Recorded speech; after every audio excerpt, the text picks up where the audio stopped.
కోర్టులో కొట్లాడి ఆ భూమిని కాపాడుకోవాల్సిన బాధ్యత ఉండే కంచే చేరుని వేసినట్టుగా ప్రభుత్వమే దేశపాండే అనేటువంటి బ్రోకర్కి ఇవాళ సుప్రీంకోర్టులో వీళ్ళు చక్కగా కాగితాలు సమర్పించకపోవడం వల్ల, ఆర్గ్యుమెంట్ చక్కగా చేయకపోవడం వల్ల, ఓడిపోవాలని చెప్పి వాళ్ళని సాయం చేయాలని చెప్పి భావించడం వల్ల ఆ భూమి ఇలా వానికి చెందింది. ఇవాళ ఆ భూమి వానికి చెందింది.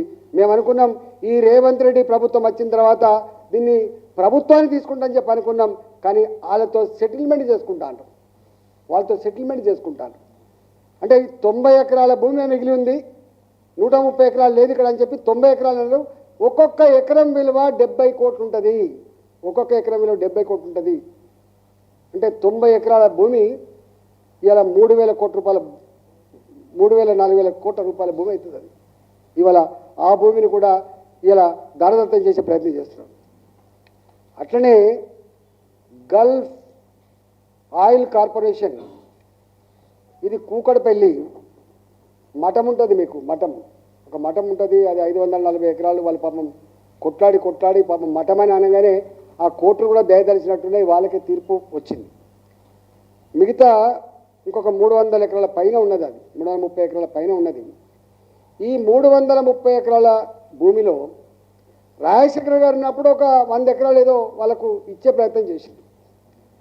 గల్ఫ్ ఆయిల్ కార్పొరేషన్ సంబంధించింది. అంతకుముందు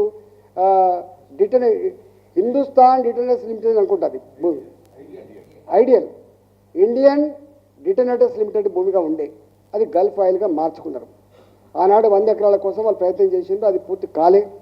కానీ ఈ ప్రభుత్వం వచ్చిన తర్వాత 2021 నా ఎన్నికలలో ఖర్చు పెట్టబడ్డ అక్రమ డబ్బు ఇగో ఇక్కడి నుంచి వచ్చింది. 2021లో హుజరాబాద్లో నేను ఎన్నికల్లో కొట్లాడుతున్నప్పుడు అక్కడ ఖర్చు పెట్టబడ్డ బీఆర్ఎస్ పార్టీ తెచ్చిన డబ్బు అక్కడి నుంచి వచ్చింది. దానికి మధ్యవర్తి ఎవడంటే వాడు ఫినిక్స్ కంపెనీ. దీనికి మధ్యవర్తి ఫినిక్స్ కంపెనీ.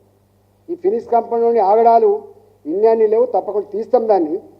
ఇవాళ భారతీయ జనతా పార్టీ ఎందుకు ఇలా దృష్టి పెట్టింది?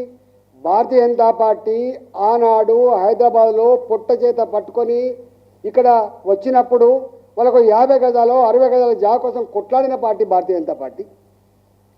టైగర్ నరేంద్ర గారు కావచ్చు, బద్దం బాలరెడ్డి గారు కావచ్చు, ఇవాళ మా దత్తాత్రేయ గారు కావచ్చు, ఆనాడు పేదల కోసం కొట్లాడితే వెలిసిన కాలనీల పేర్లు కూడా దత్తాత్రేయ నగర్ అని ఉంటుంది, వాజ్పేయి నగర్ అని ఉంటుంది, దీన్ దయాళ్ నగర్ అని ఉంటుంది. మీరు హైదరాబాద్లో ఎక్కడెక్కడైతే ఇట్లాంటి పేర్లు ఉంటాయో అవన్నిటి మీద కూడా భారతీయ జనతా పార్టీ కొట్లాడి కాపాడింది.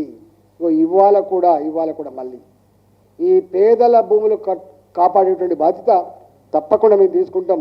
ఇవాళ ఈ గల్ఫ్ ఆయిల్ కార్పొరేషన్ భూమి కూడా ఇవాళ ఫినిక్స్ కంపెనీ వాడు ఎంతమందికి చేతులు మారినాయి.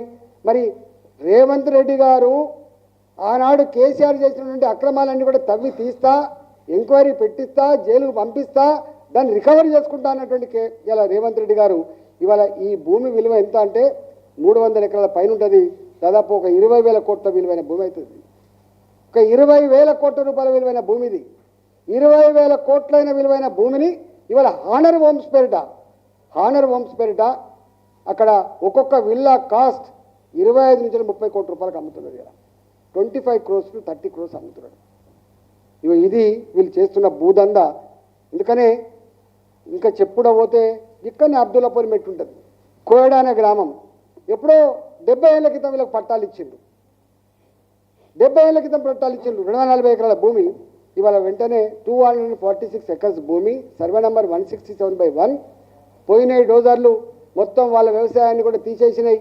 ఆ భూమిని మొత్తం మార్కెట్కి ఇస్తా అని చెప్పాడు. జనరల్గా మేము రింగ్ రోడ్ వేసేటప్పుడు కూడా ఈ సమస్య వచ్చింది. రింగ్ రోడ్ వేస్తున్నప్పుడు కూడా ఎట్లయితే పట్టాదారులకు మనం కంపెన్సేషన్ ఇస్తున్నామో ఇవాళ అసైన్ చేయబడ్డ రైతాంగానికి కానీ ప్రభుత్వ పరంగా ఉన్న భూముల మీద 40 ఏళ్ళుగా 50 ఏళ్ళు దున్నుకుంటా ఉన్న వాళ్ళకి కానీ పొజిషన్ని బట్టి కంపెన్సేషన్ ఇవ్వాలని చెప్పినాం. కానీ ఇక్కడ ప్రభుత్వ పరమైన భూమి నీకేమి ఇచ్చేయాలని చెప్పి బుల్డోజ్ చేసి తీసుకునే పరిస్థితి. ఇక మీకు ఫార్మాసిటీ కింద 18,000 ఎకరాలు ఎట్లా గగ్గోలు పెట్టినా మీకు చూసారు. ఇవాల్టి ఫ్యూచర్ సిటీ కింద కూడా మీకు లిస్ట్ ఇస్తా. అవి చెప్పాలంటే ఒక అర్ధగంట చెప్పినా ఉండవదు. దాదాపు మొన్న ఒక గ్రామం కారప్పొడి పట్టుకొని తిరుగుబాటు చేసింది. ఎందుకంటే వాళ్ళకి గత్యంతరం లేదు కాబట్టి. ఆ గ్రామం పేరు బహదూర్గూడ.